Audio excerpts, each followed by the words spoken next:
నమస్కారం బాబా గారు. నమస్కారం బాబా గారు.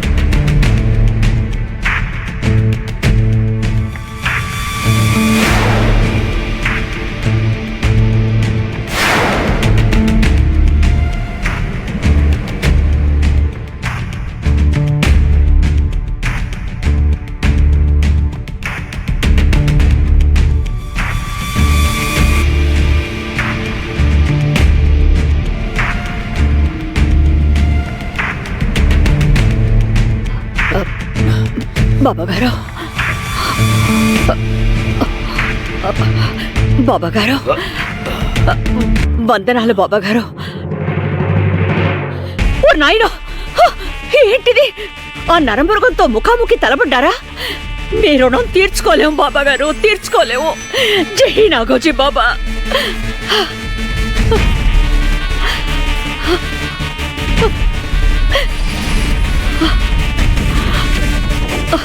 జై నాగోజీ బాబా. జై నాగోజీ బాబా. ఒక్కసారి నువ్వు ఆ నరమృగాన్ని ఇబ్బంది పెట్టావు. దాని పర్యవసానం ఎలా ఉందో చూస్తున్నావుగా. ప్రతిరోజు అది ఈ గ్రామానికి వస్తోంది. ఇదిగో చూడు, ఇలా మారణ హోమం సృష్టిస్తోంది.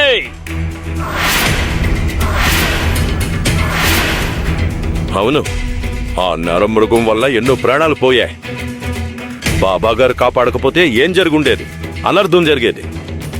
జై నాగోజీ బాబా. చాలు చాలు, నేనున్నాను. నేను బ్రతికున్నది గ్రామ శ్రేయస్సు కోసమే. ఆ నరమృగాన్ని శాశ్వతంగా గుహలో బంధించడానికి నా శక్తులు ఎంత మాత్రమూ సరిపోవడం లేదు. నేను ఆ పని చేయడానికి ఇంకా చాలా కఠినంగా శ్రమించాలి. ఏం చేయాలి? దీనికి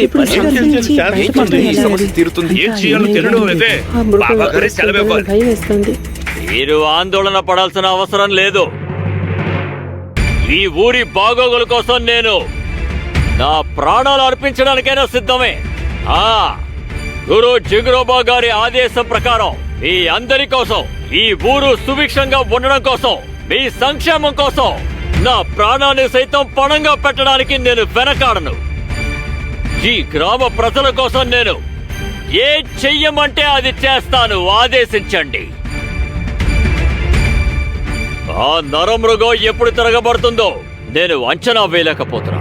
ఆ మృగాన్ని శాశ్వతంగా గుహలో బంధించే శక్తి నాకు వచ్చేంత వరకు అది బయటికి రాకుండా ఉండడానికి మీరందరూ సమావేశమై చర్చలు జరిపి ఒక నిర్ణయం తీసుకోవాలి.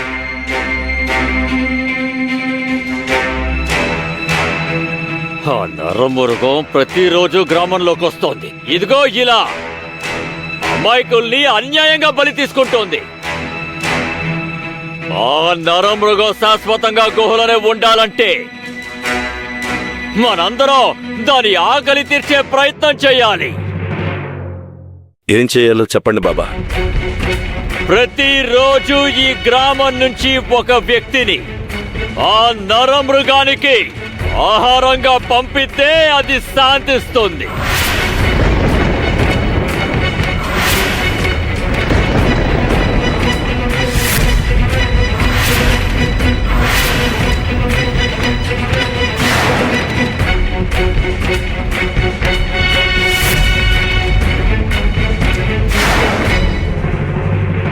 బాబా గారు మీరేమంటున్నారు? రోజుకొకరంటే ఖచ్చితంగా ఈ గ్రామంలో అందరూ దానికి ఆహారం అవ్వాల్సిందే. బాబా గారు, నా ఆయుష్ రేఖ చాలా బ్రహ్మాండంగా ఉంది. అందుకే సరైన సమయానికి మీరొచ్చి నా ప్రాణాలు కాపాడారు. లేదంటే నా కథ ఇప్పుడు ముగిసిపోయి ఉండేది. కానీ ఇప్పుడు ఆ భయంకరమైన నరమృగానికి నైవేద్యం అవ్వడానికి ఎవరు ముందుకొస్తాడు బాబా గారు? అరే ఏంటిది భాస్కర్ గారు, మీరు కంగారు పడకండి. అసలు ఈ సమస్యకి బీజం పడడానికి కారణం ఎవరు? ఈ సమస్య ఎవరి వల్ల మొదలైంది?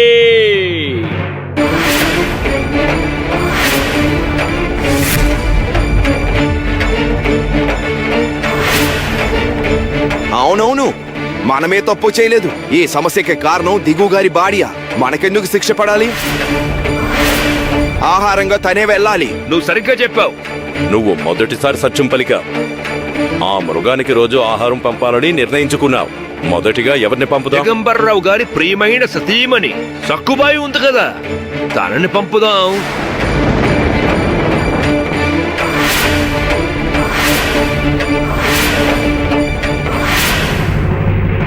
ఆ గుహకి వెళ్లి నరమృగాన్ని మొదటగా రెచ్చగొట్టింది తనే. అందుకని మొదటి బలి తనదవడమే న్యాయం. మనందరం సక్కుని ఆ గుహలోకి పంపిద్దాం.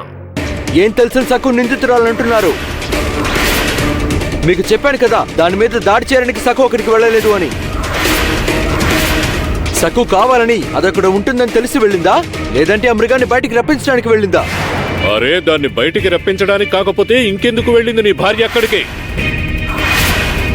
ఊరి ప్రజల శ్రేయస్సు కోసం వెళ్ళిందా, లేక మీ ఇంట్లో వాళ్ళు బలవంత పెడితే వెళ్ళిందా? అసలైన బంగారు ఆభరణాలు తీసుకురమ్మని మీరు మీ అమ్మగారు తను వద్దు మర్రో వెళ్ళను అంటున్నా బలవంతంగా ఇంట్లోంచి బయటికి పంపారు. తను అక్కడికి వెళ్ళడానికి మీరే కారకులు కాబట్టి తనొక్కతే బాధ్యురాలు కాదు. మనోరమ గారి కుటుంబ సభ్యులంతా దీనికి బాధ్యత వహించాలి.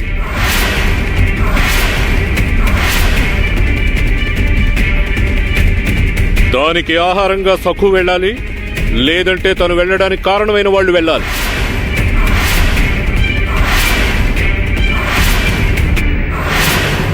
న్యాయబద్ధంగా చూస్తే ఆ నరమృగం గుహలోకి ఆహారంగా మొదటగా వెళ్లాల్సింది ఈ మనోరమాబాయి కుటుంబ సభ్యులే.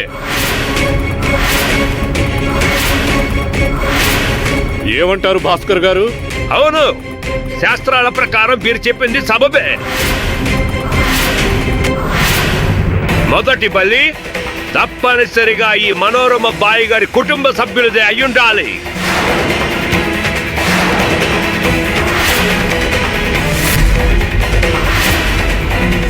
అవునవును, వారు చెప్పింది నిజమే.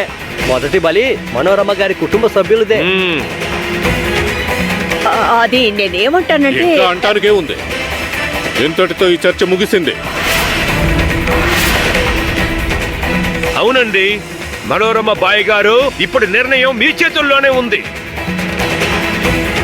మీ ఇంట్లో నుంచి ప్రథమ బలిగా ఎవరిని పంపుతారో మీరే చెప్పాలి.